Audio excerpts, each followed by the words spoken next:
Welcome back to your Big Creative Life podcast. I just had to start this episode over because I realized I was recording the video and not the audio. So take 2 of this. Welcome to our November Q&A episode. This episode really snuck up on me. I did not realize how far into November we were. And then yesterday I was looking at my calendar and I'm like, oh crap, we got to do a Q&A episode.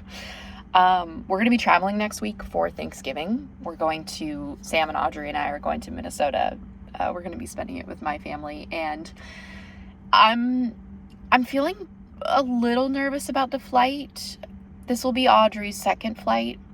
Well, technically third, because we had the flight. We went to Minnesota in July, so we had the flight there and back, but this is her second time flying on a trip. So I feel okay about it. She's 13 months. Yeah, I don't know. There's so many things that can play into how it goes, including her nap schedule. We'll just have to see, but we do have direct flights, which is great. And the funny thing is, so my brother and his girlfriend, they live in Minneapolis, and they're coming down to Charleston to visit this week. So they're going to be here Thursday through Monday, just visiting. I think that his girlfriend has never been to Charleston before, so we're going to do all the touristy stuff. And then Monday, all of us fly back on the same flight to Minnesota, and then Sam and Audrey and I are going to be there for 5 days. And we didn't plan it that way, that we are on the same flight, but it just worked that way because there's not a ton of flights that go from Charleston to Minneapolis. But yeah, so that'll be fun, but wish me luck. Okay, that's the big thing on the horizon that I'm thinking about today. But I'm also thinking about our questions for our Q&A episode. So let's dive right in. There are 2 questions I'm going to go through pretty quickly right off the bat because I don't have a ton of information to share and answer them. But I do want to read them and acknowledge them, that the person that sent these in. Number 1 is how do I correctly source a quote from a public figure on the first page with permission? So I'm assuming that what this person means is how do you write the quote? How do you format it essentially? I'm assuming that's what you mean by sourcing a quote. And this seems like a straightforward question, but it's not a straightforward answer, unfortunately. There are probably, every style guide that you look at probably has different rules for this. Chicago style is the one that I follow, and honestly, if you're not putting it in the text, if it comes in the text, then it's a different instance. And I can put a link to a guide that shows you how to do this in Chicago Manual of Style. But if the quote is just on its own, let's say you have your title page, then on the next page you have a quote that you want to put in there, and then on the page after that is chapter 1, page 1. Really the biggest thing I can tell you is to be consistent with how you do it, whether this is italics and then just an M dash underneath it and then put the person's name. If you have multiple quotes, let's say, for example, you have part 1, part 2, part 3, and before every part you have a quote, just make sure it's consistent. That's honestly the biggest thing. I don't know if you are self-publishing. I don't know if there's something special that formatters do to format the quote in a self-published book. That's outside the scope of my knowledge, so unfortunately I can't really answer that. But yeah, I have worked on some manuscripts, copy edited them, where authors have done this, and that's what I check. I check to make sure there's not weird spacing, that it's aligned, and that it's consistently written. So that's about all I can say for that, because otherwise it's hard to really give you a specific answer without being able to see it. The next question that I have that I can't really answer is, how do foreign rights work in the US? How to buy it? How much does it cost? This is something that just depends. Foreign rights are going to be very individualized depending on your contract. So my very limited, this is also outside of my scope of knowledge and expertise, so please know that with any information I'm giving you.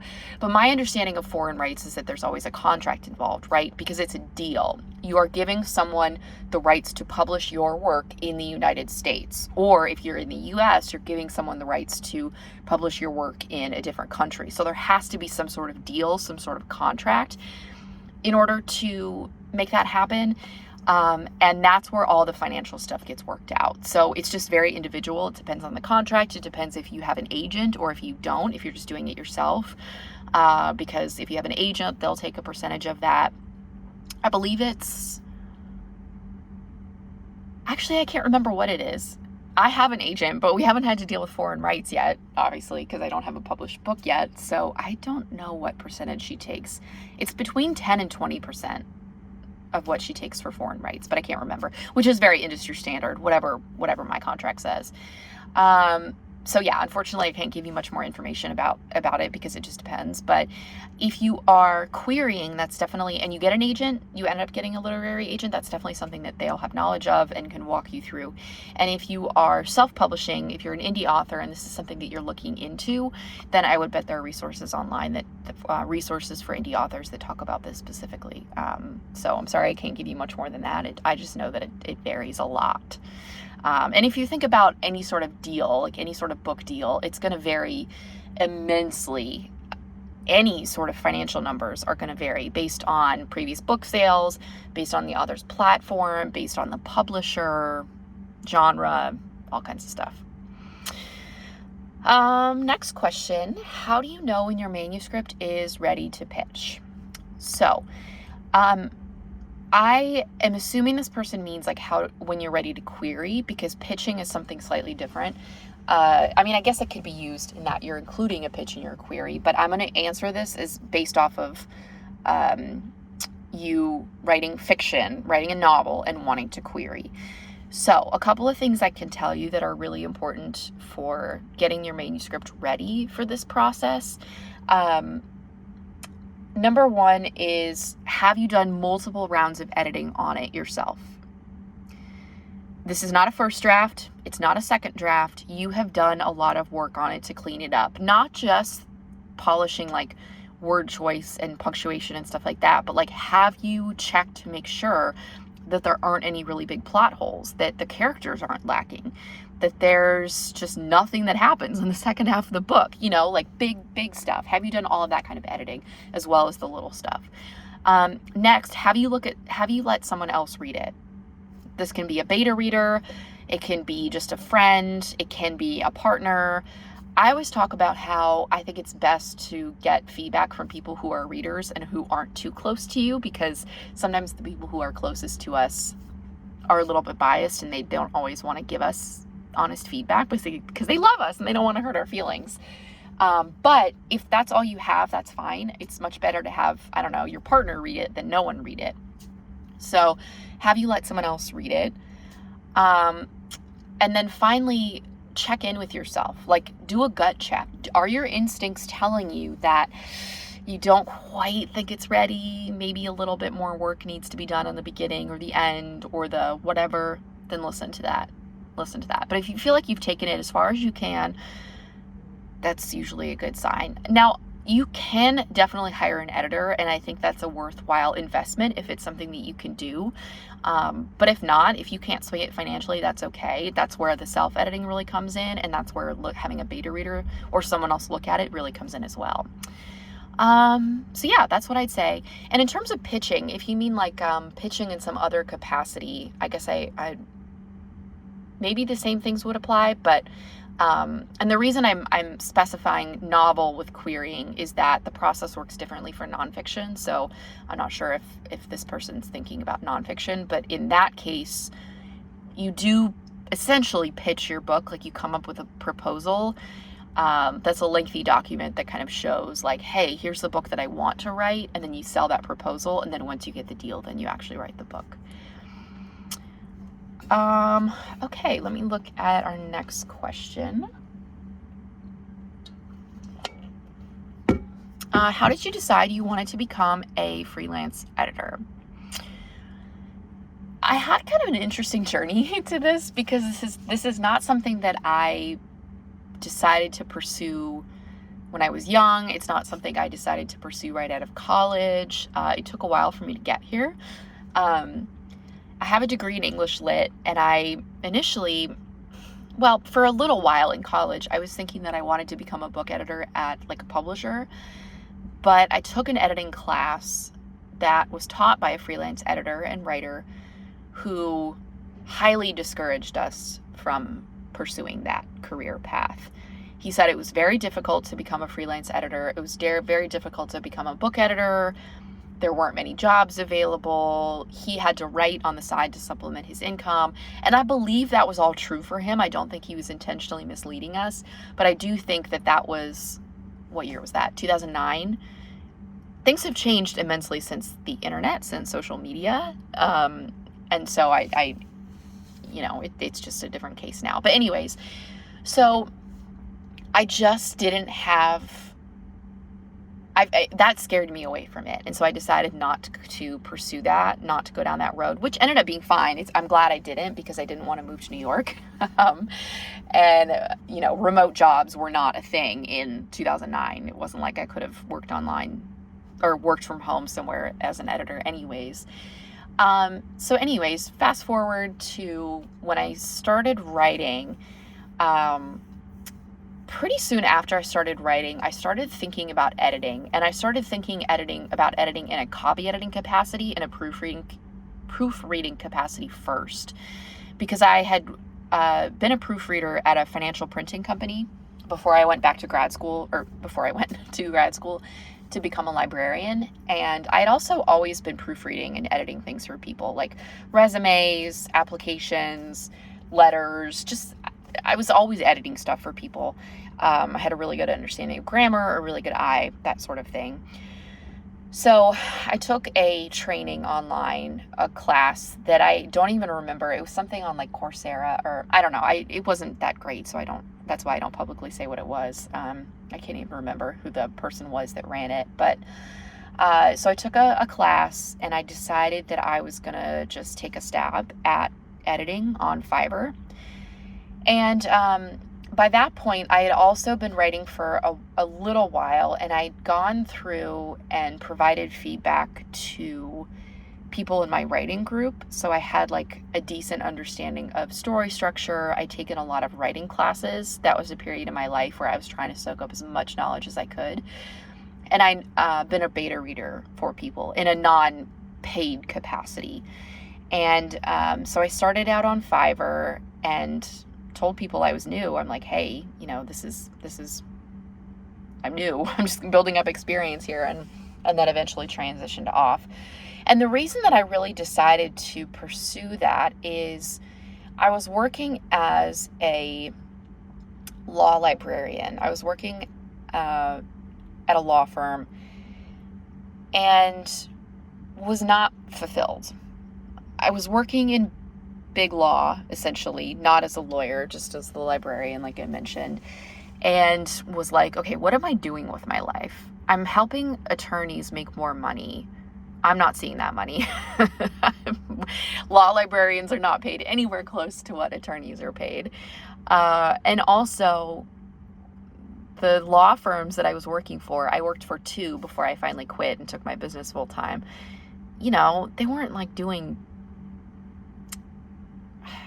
I don't want to say they weren't doing good work, but it's big law firms. Like they're not, I don't know. I just felt like I wasn't really doing anything meaningful with my life, and it wasn't something I was super passionate about. It was fine. It was definitely, I enjoyed both of those firms that I worked at, and I got to know my coworkers, and I loved them. And so I had a good overall work experience, but I just knew, like in my heart, I knew this is not what I was meant to do for the next, 35, 40 years.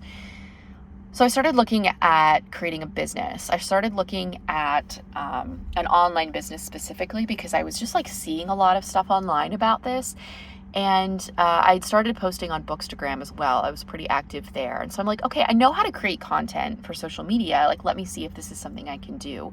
And I've talked a little bit about this before, but when I initially started my business, it was way too vast. I was working with like all kinds of creatives, doing all kinds of things. It was just a disaster. Didn't make any money. And then I finally built up enough confidence and some experience as an editor that I felt like I could actually work with writers and like step out on my own and claim it. So anyways, that's what kind of led me down that road.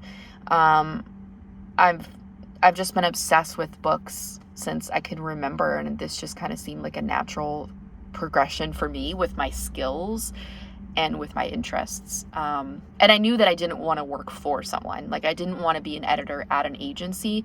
I wanted to do freelance specifically and work for myself. That idea was very appealing to me. So, and now, years later, here we are. Next question. Oh, someone said this one to me in a message. Writing tips for when you are querying, meaning ways to stay focused on writing the next book, etc.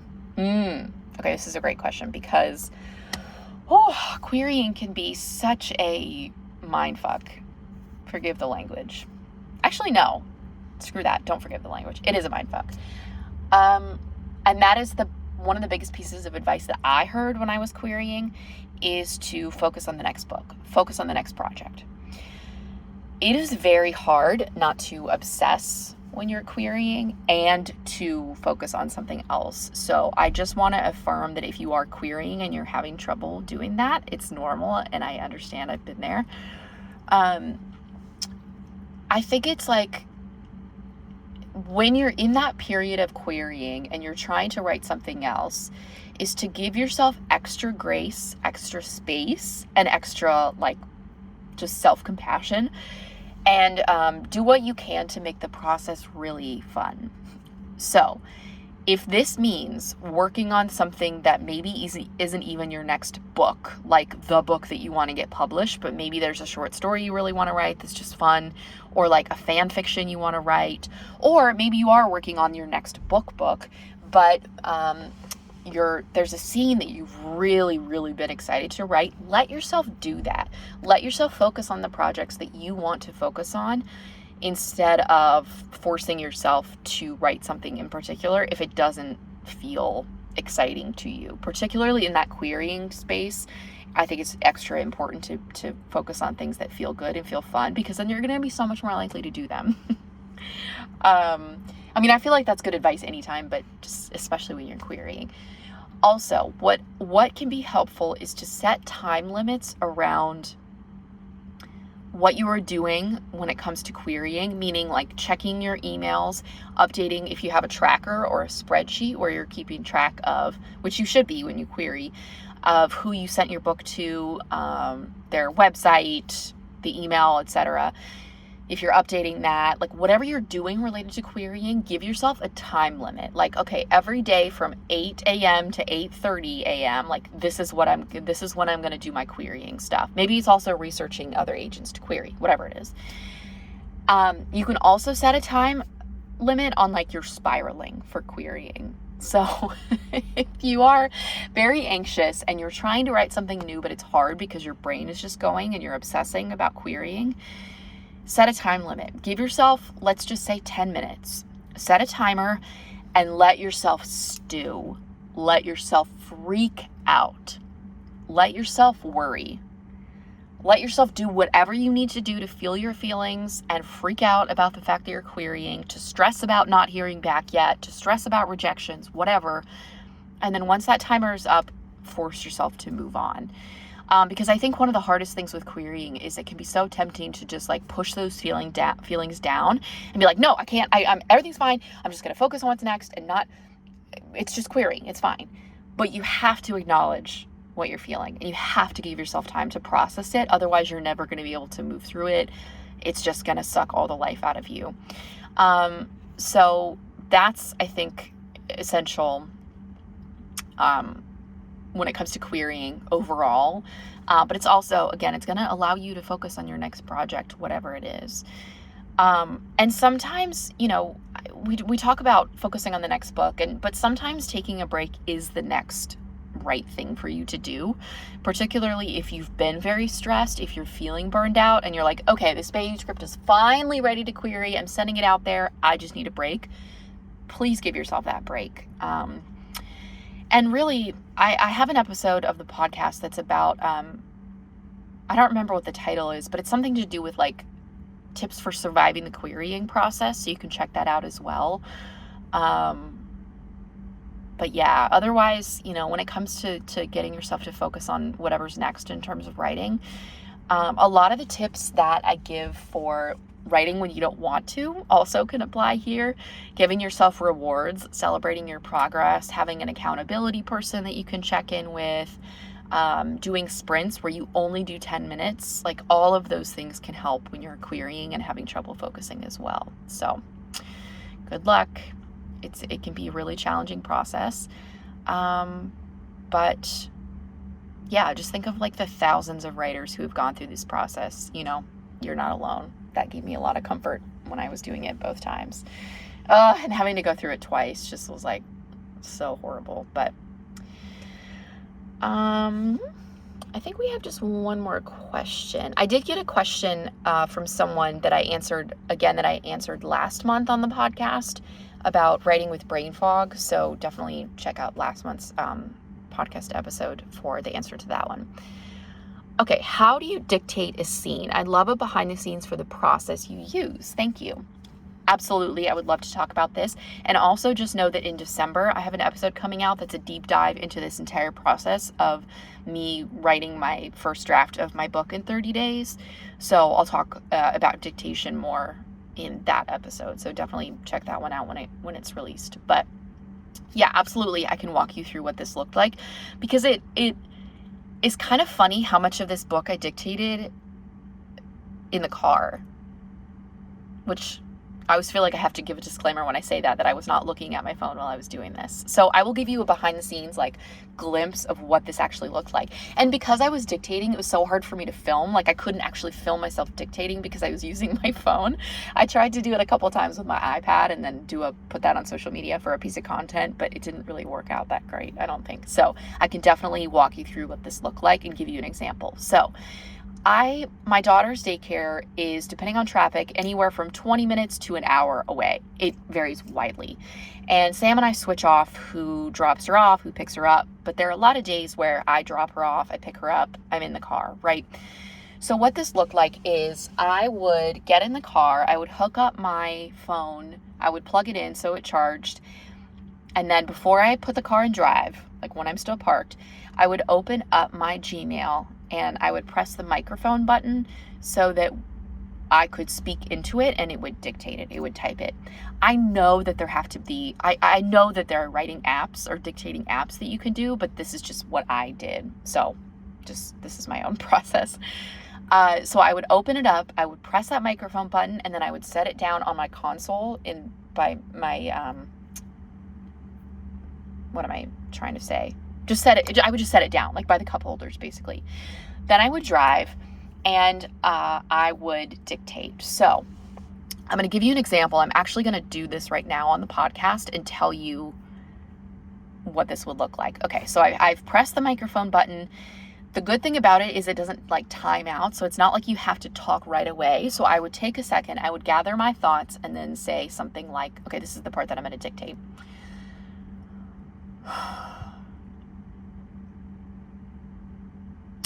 Avery hated the Miami heat. She didn't mind the palm trees, the sunshine, the Art Deco style, the fashion sense. But the heat was absolutely horrid. In fact, last summer okay, so that's an example.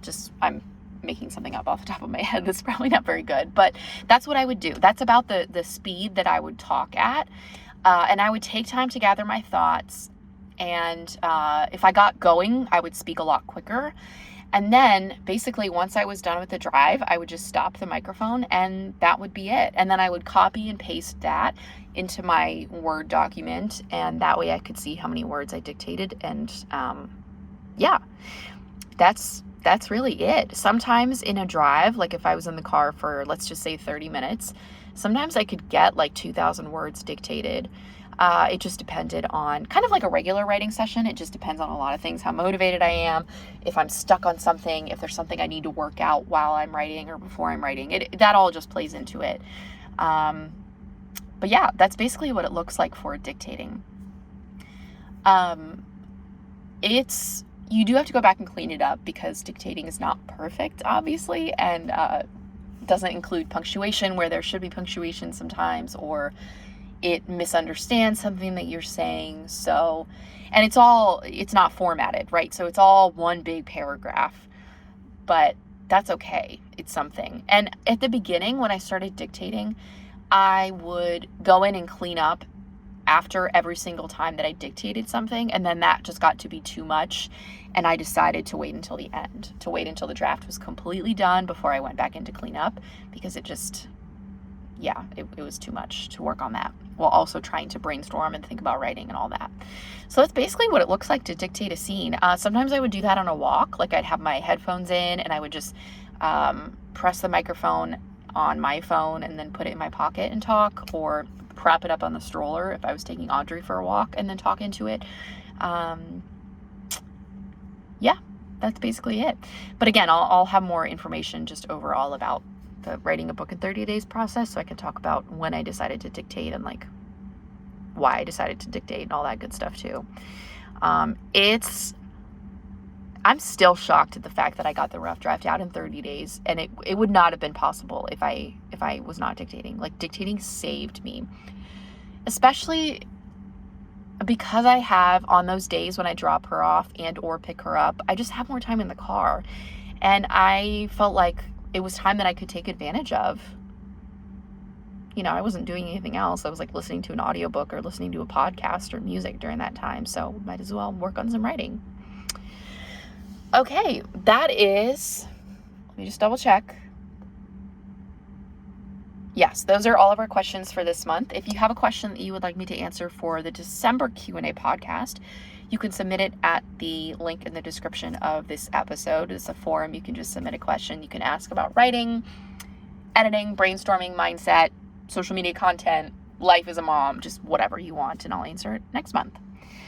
All right, thank you so much for listening, and I hope you have a wonderful Thanksgiving week if you are in the U.S., and I'll talk to you soon.